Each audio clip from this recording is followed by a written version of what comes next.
Abby and Libby had gone on a walk, but we went to pick them up. They weren't there. A new series dives deep into the Delphi murders, the case against Richard Allen, and the stories of Abby's and Libby's families left to mourn the girls. Plus, Allen's wife, Kathy, speaks publicly for the first time. My name is Kathy Allen, and I am the spouse of Richard Allen.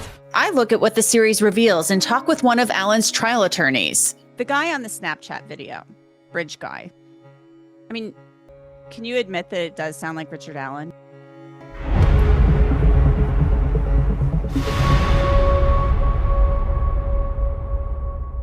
Welcome to Crime Fix. I'm Angenette Levy. February 13th, 2017 is a day that changed the small town of Delphi, Indiana forever. The city of nearly 3,000 people lost its innocence and was thrust into the international spotlight after two young girls went out for a walk on a trail and never came home. I've told you about the Delphi murders many, many times here on Crime Fix, and now a new docuseries on Hulu produced by ABC News Studios is taking a deep dive into the case. The man who has been convicted of murdering Abby Williams and Libby German is in prison serving life sentences for the crimes, but his wife, Kathy, is standing by him and speaking for the first time publicly in capturing their killer, the girls on the High Bridge. But just a quick refresher on the case. Abby Williams and Libby German, they were best friends. That Monday, they happened to be off school, and it was warmer out than normal. So Abby and Libby, they asked Libby's older sister if she would drop them off at the trails, so off they went. Little did Libby's family know it would be the last time they would ever see the girls. No one could reach Libby when they tried to call her cell phone a couple of hours later, and that wasn't normal. The only clue at that point, this photo of Abby on the Monon High Bridge. Abby and Libby were reported missing that night, and a search started. The two best friends were found the next day near Deer Creek. Both of their throats had been slashed. Libby was nude and appeared to have tried to protect her throat. Abby was wearing Libby's clothes, and her throat had been cut just once. This crime would be terrifying and shocking if it happened anywhere. In a small town like Delphi, it was practically unimaginable. This is not something that would happen in a place like Delphi, Indiana, but it did. A killer was on the loose, and no one knew who it was. Was it their neighbor, their father, their friend? And then a break. Days after the murders, Libby had recorded a man on the bridge.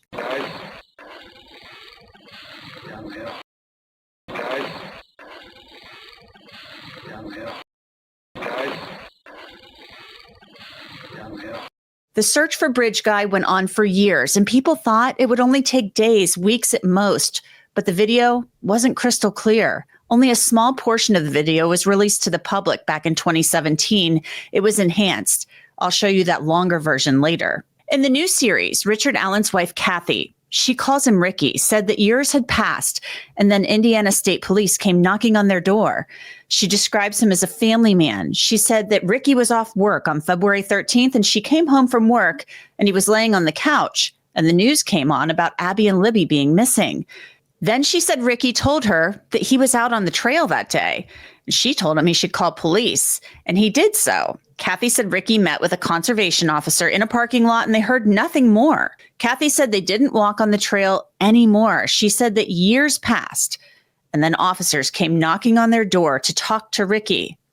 Kathy Shank, a clerk volunteering, had found Richard Allen's name on a report that was filed away incorrectly and marked for follow-up. In October 2022, Indiana State Police came looking for Richard Allen. I can tell you that if that picture was, I mean, you can sit and take anybody and say, well, if they were wearing this and wearing that, that could be done. If that picture was taken from one of the girls' phones, Here's the it's problem not with me that. because I've never met them. I know, but listen, here's the problem with that. You know why you can put a lot of people and say they're wearing blue jeans and a blue coat, but you know what the difference is? No, you said you were there. Well, sure I did. We have people that saw you. Okay. Ricky said you were out on the bridge yourself. There aren't that many people that saw me. I mean, I'm sure I didn't miss that many people. If they walked behind me, I guess. Kathy Allen said that her husband, he knew something wasn't right as he was being interrogated. That interview was on October 13th, 2022.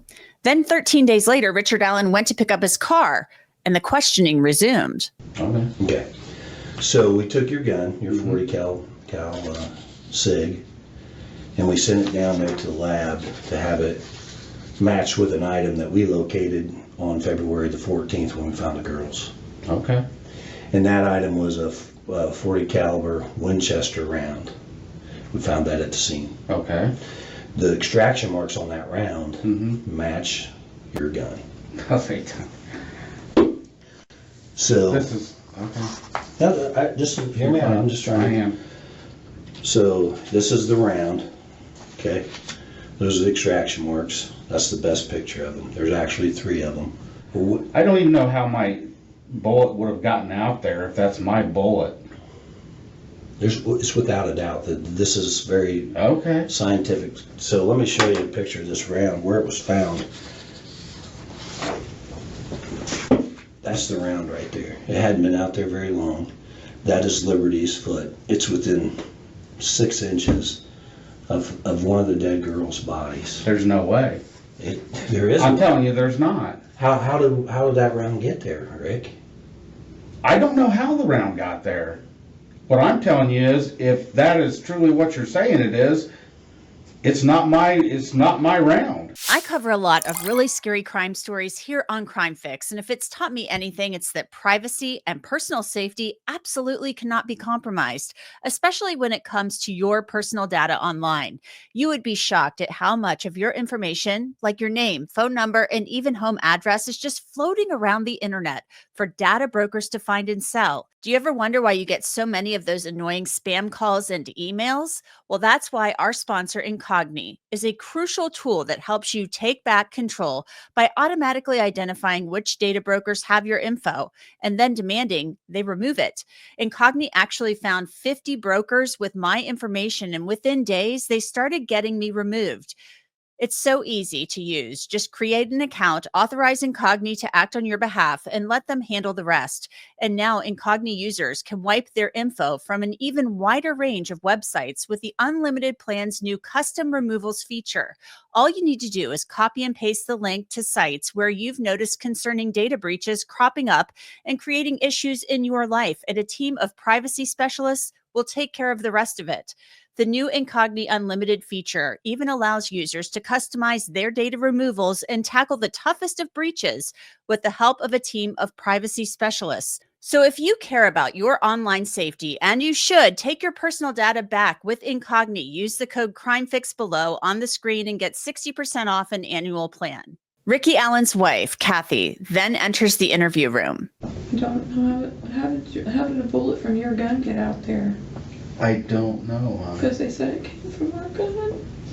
I know that's what they believe me. That's what they're telling me. But how did it get there? I don't know. And they said there was one in your box above your dresser that matched it. They showed me that picture too. I can't explain it. And I can't either. They keep asking me and I don't know how to answer that. Richard Allen is charged with murdering Abby and Libby more than 5 years after the murders. For a reason, not because you guys are trying to kill somebody. You're trying to tell me that I'm not making this round up, Rick. It is what it is. I'm done talking. Arrest me. The Hulu series touches on some of Richard Allen's jailhouse confessions. He called his mother and his wife several times from the prison where he was being held and confessed. I just wanted to apologize to you. What's going on, sweetheart? I did it. You did No, what? I did it. What? I killed Abby and Libby. No, you didn't. Yes, I did. No, you didn't, Darren. Yes, I did. Don't say I don't know why. No, you didn't. No, you didn't, Darren. You're not feeling well. There's something wrong. They've messed up your meds or something there. No, I evidently did it. No, you didn't. Why would you say that? Because maybe I did. No, you didn't, dear. I think I did. No, you didn't. They are screwing with you there, and I'm trying to get to the bottom of it. There's something wrong. They are messing with you. They are messing with your mind. And that wasn't a one-off. Ricky Allen said that he did it many, many times. His lawyers would say it was due to the conditions he was being kept in pre-trial, a maximum security prison, not a county jail, and he was being medicated. I did it.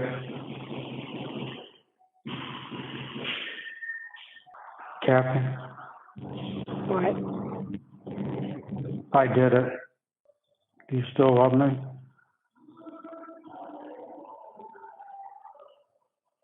Yes, dear. But you didn't do it. Allen's trial was held in the fall of 2021 with a jury from another county. The jurors saw the entire video of Bridge Guy recorded by Libby German. Take a look.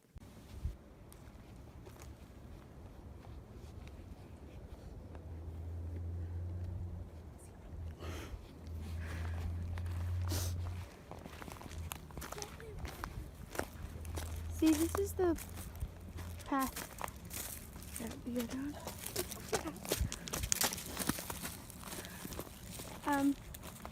There's no path going there, so we have to go down here.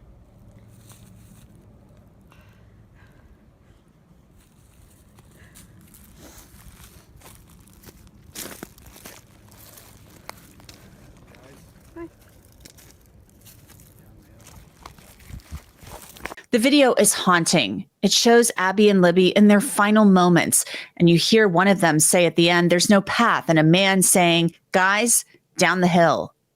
Ultimately, the jury believed that Richard Allen was that man. The new Hulu series also features interviews with Abby and Libby's family and friends, their lives forever shattered by losing the girls. In the series, Kathy Allen says she wants true justice for the girls, and she says her husband is innocent. I want true justice for Abby and Libby, but it should not be at the expense of an innocent person. We know this Bridge Guy took the girls, and they proved Richard Allen was Bridge Guy. I want to bring in Andy Baldwin. He is one of Richard Allen's trial attorneys. He defended him at his trial where he was ultimately convicted of murdering Abby and Libby. Thank you so much, Andy, for joining me. I really appreciate it. First off, I want to get your thoughts on this new docuseries, which has premiered recently on Hulu. Yeah, we were approached after the trial by many, different formats to participate in some type of documentary or something. And what appealed to us about the Hulu was really the attachment of ABC News to it, because what we did not want, we wanted credibility with this project. And I think ABC News provided that credibility because what those that don't know about the Delphi world is it's very, very divisive. There's two distinct camps. There's the pro Richard Allen camp and the anti Richard Allen camp, those that think that he's guilty and those that don't. And both camps are super passionate. And then there's this middle lane, I think, where people, maybe they were in the Karen Reed, watching that. And then now they're looking for something new to invest their time and energy in. And those are the people that I think would like the Hulu, versus if what we had done was go out and I guess had a complete defense take on this, one-sided take, then that's not that could take away from that middle lane of people that they could say, well, this, I don't know that how much of this I can believe. So we wanted an even-handed approach, a journalistic approach on this first docuseries, and that's why we agreed to participate. And I thought they did a pretty good job. There's a lot of stuff that's missing. They just didn't have the time for it. I don't know how that side of the business works. So we did way more interviews in terms of hours and hours of interviews, and there was a lot of detail in. And it'd be hard to get that minutia out there because it is this case is steeped in facts that, one fact links to the other, and you have to know the first fact before you know the second fact, and it's very complicated. So, but I'm very pleased, and I would encourage people to go watch it, because they will. When you watch it, you can kind of dip your toe in the waters of Delphi and start to understand by watching it, especially the second and third episodes, why there was an injustice here. At least that's our perspective from the defense. But you're talking about how divisive this case has been, and it's been incredibly divisive. To me, it's kind of insane how divisive it's been. And that happens sometimes in these huge, huge cases, these cases that really seem to grip people. And it breaks people into these almost tribal camps where you've got one side saying, no, the guy did it. And then the gal did it. And then, the other side saying, no, this person is innocent or is being railroaded. In your experience as a criminal defense attorney, I mean, why do you think this happens? I mean, you brought up the Karen Reed case. We saw it happen in that case. We saw it I happen think it in has. the Delphi case. What's your thought on that? Yeah, it's a good question. I think it has a lot to do with social media. I've done this over 30 years.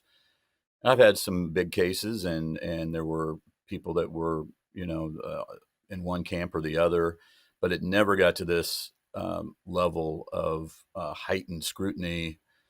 I mean, we have people in this case that are watching it from Zimbabwe, Scotland, South Africa, Australia, all over the world, and they are invested in this case. And I think a lot of it, as it relates to Delphi, as it relates to the Delphi case, I think a lot of that comes from the air of mystery and secrecy that was going on in this case for the first whatever 7 years before the Franks memo came out. And that's for those that don't know, that was a 136-page memo that we put out that revealed a lot of before information that had never been revealed before. It was part of a filing that we needed to do. We're trying to suppress some evidence.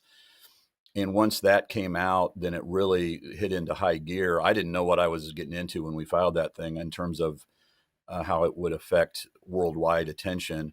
I had no idea about that because we got our head down and we're just plugging away. And then the next thing you know, all this attention is out there. So as it relates to the Delphi case, I think the secrecy just created the lack of transparency. And that's been a real problem in this case over the entirety of the case, is a lack of transparency. And it just breeds, conspiracy theories and things that, people out there, we the people, we want transparency. We deserve that. And we didn't get that in this case.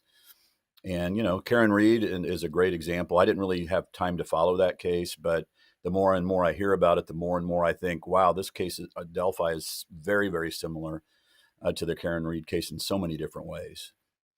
Yeah, I mean, I think there are similarities, but Karen Reed, I mean, that was like next level for many reasons, but we won't go into that right now. Maybe you and I can talk about that off camera. But I want to that was kind of like on steroids, the Karen Reed case. But let's go back to your Franks memo for our viewers who may not be familiar with what that means. A Franks motion is basically when you say, hey, we want this evidence thrown out because we think the cops lied.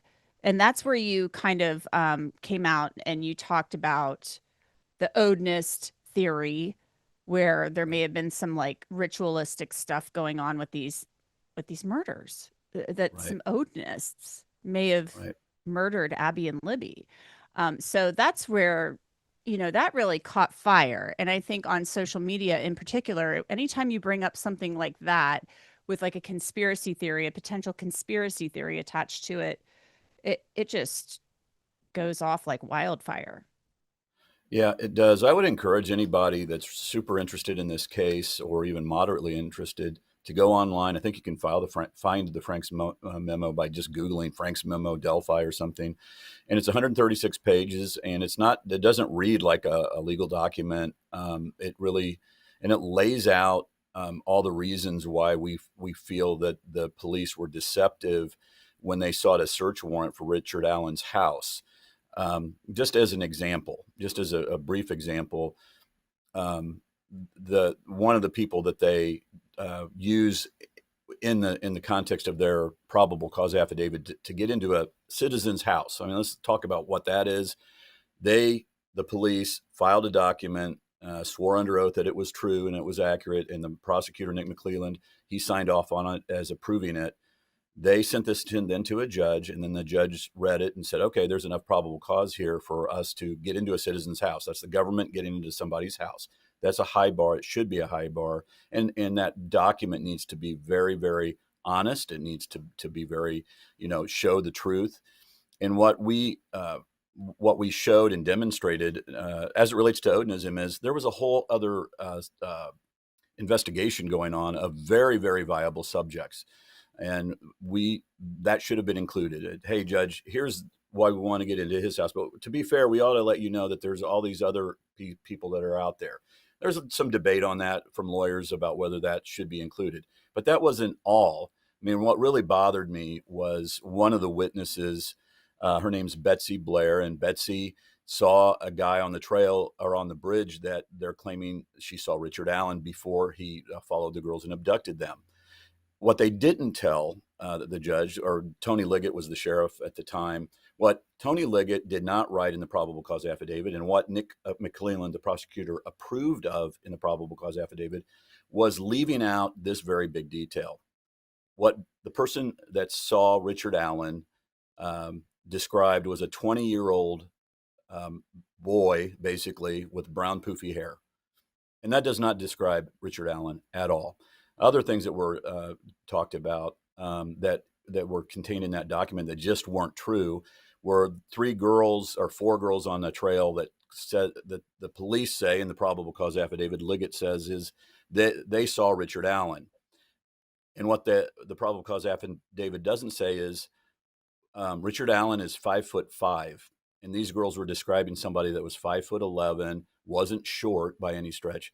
He's the type of short that when you see a guy like him, you're like, wow, look at that short guy. Okay. And not one person that isn't contained in that probable cause affidavit said the guy was short.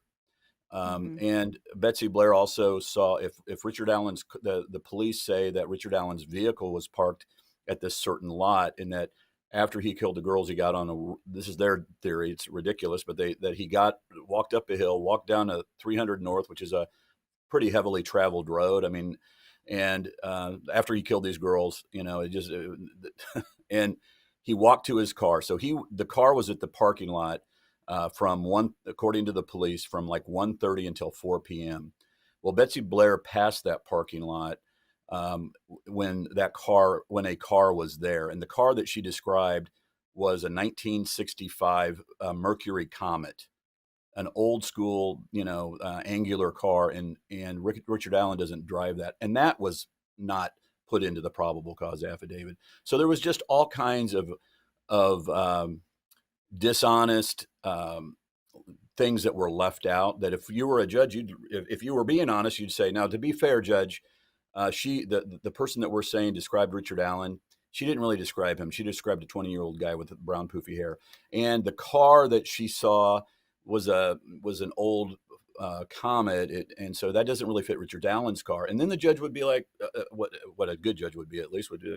Well, gosh, I'm not going to sign off on a probable cause affidavit knowing this information. So that's the purpose behind the Franks memo. And it just so happened that the Odin stuff was, we then realized that, wow, there's all this strong evidence that Odinism was, that this was a ritualistic crime scene. And we had an expert that she basically works for the federal government, teaching the FBI and other state and local and federal law enforcement agencies, what does a ritualistic crime scene look like? And she testified under oath that, and she normally testifies for the police, for law enforcement. She said, this is a textbook ritualistic crime scene. And nobody debated that. I mean, the state of Indiana did not put on one witness to say does not look like a ritualistic crime scene. They don't know. That's not, these are small town police and state police that never would have encountered this bizarre crime scene where the girls were found. One thing I do have to kind of push back on a little bit, though, is the fact that, yes, they had this they were looking into this Odinist thing, or there was this investigation going into Odinism. But I mean, when you're preparing probable cause for a search warrant, though, I mean, you're looking for probable cause for a search warrant. So, I mean, they don't have to throw, probable cause, that's a lower standard. So like things that you're bringing up, though, don't seem like they should go into a search warrant for a probable cause for a search warrant. That seems like almost like, that's like defense stuff for trial. I don't disagree necessarily about the Odin stuff. I try to be a fair guy. I think that stuff is debatable, and perhaps I could even agree with you on that. But what about that other leaving out that the person that Betsy Blair described? She's in the probable cause affidavit, and they're using her as a tent pole of this is a lady that saw Richard Allen, and she described somebody that did not look anything like Richard Allen, and the car that she described did not look anything like Richard Allen's car. That I will push back with you on, and I would I presume that you're going to agree with me that I should have included that. Yeah, it's a fair point. It's a fair point. Fair point. Thank you for pushing back, by the way. I love when media pushes back. Let's be fair. I mean, I just think the Odinism stuff doesn't belong in there. But anyway, we can move on from that. Let's go back to, I want to talk to you about Kathy Allen, kind of breaking her silence in this docuseries, because I found her at the end of episode 1 to be really compelling. We've not heard from her except in these jail calls.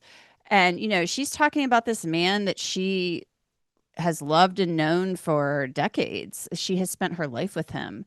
And what she is describing is not some guy that goes out on a trail and with a box cutter and corners 2 girls and takes them down a hill and slashes their throats. However, we have him on jail calls, more than one jail call, saying, babe, I did it.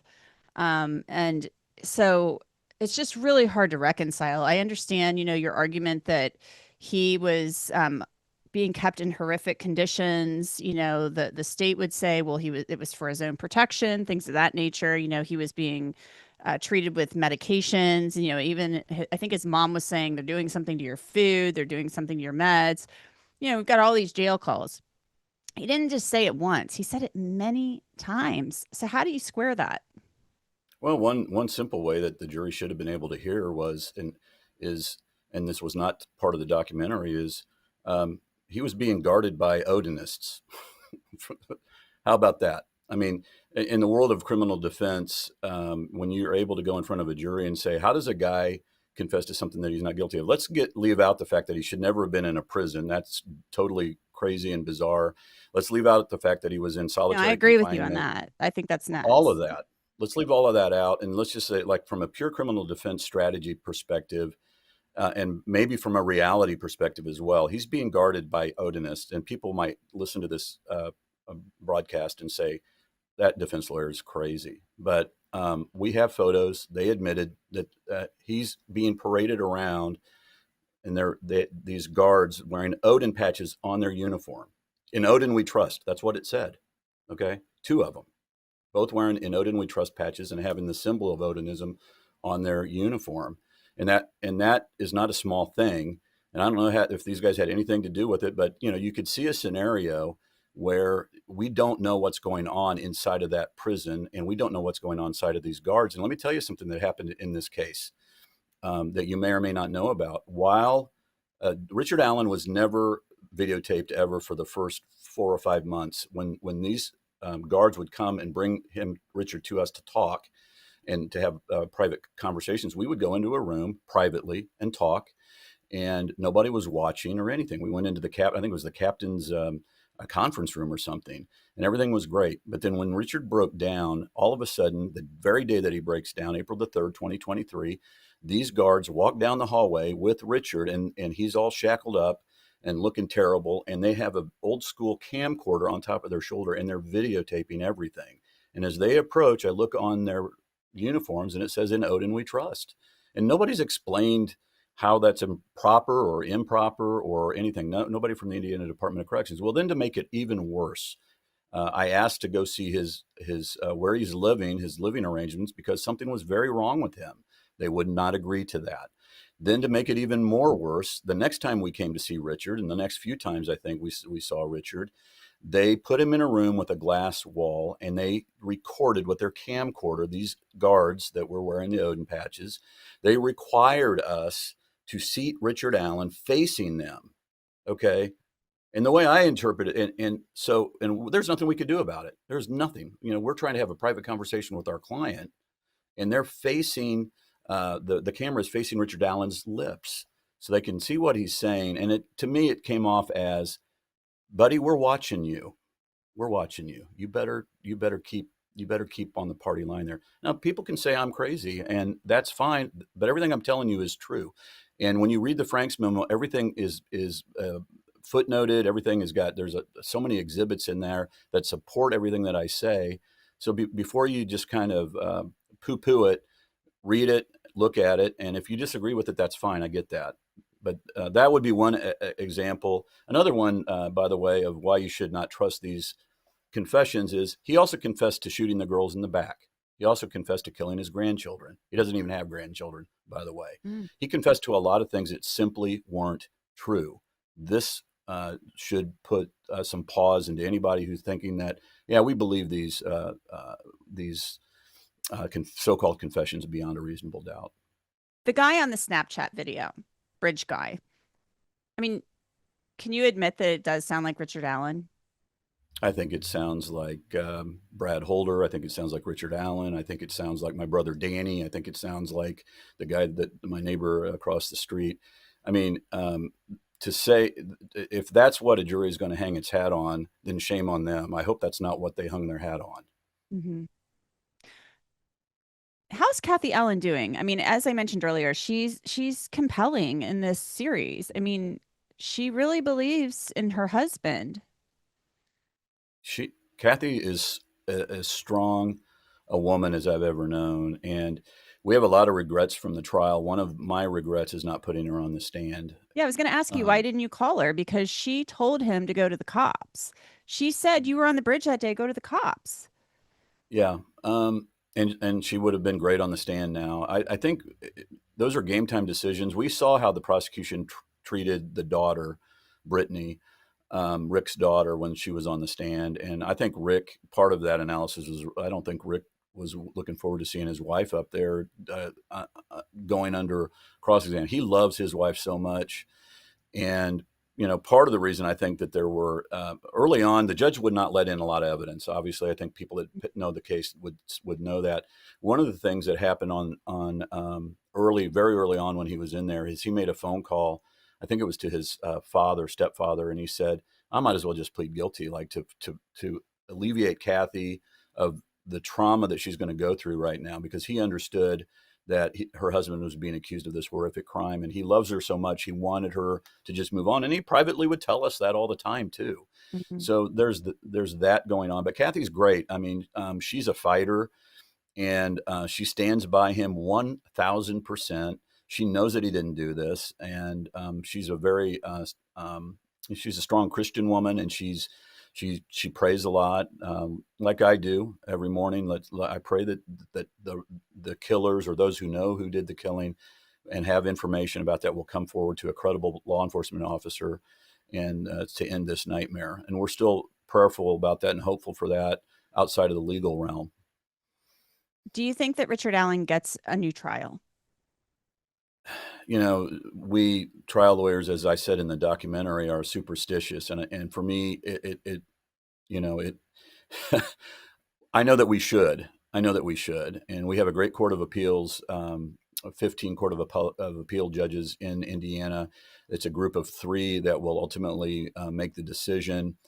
And those 3 people will have to be persuaded by briefing and powerful writing. We have great appellate lawyers on this case, Mark Lehman and Stacy Uliana. They're very skilled, very brilliant lawyers, and they've got a lot. The problem is they've got so much appellate issues to deal with that it's going to take them a while. My guess is it's going to take, if they have their briefing done by the end of the year, I think it would be pretty extraordinary. That means that they really put in the extra time, because there is so much issue here, so many different appellate issues, that yes, I hate saying it because I'm superstitious trial lawyer, but I do feel strongly that this is going to be overturned. We will wait and see. It's just a crying shame that cameras were not allowed in that courtroom, especially since Judge Gall was part of that pilot program in Indiana where cameras were allowed. I mean, I was very hopeful when we found out about that. And I'm obviously a huge advocate of cameras in the courtroom. I think that would have been a good thing. So I think that was really sad that didn't happen. But Andy Baldwin, we will keep an eye on it. Thank you for your time. I appreciate it. And that's it for this episode of Crime Fix. I'm Angenette Levy. Thanks so much for being with me. I'll see you back here next time.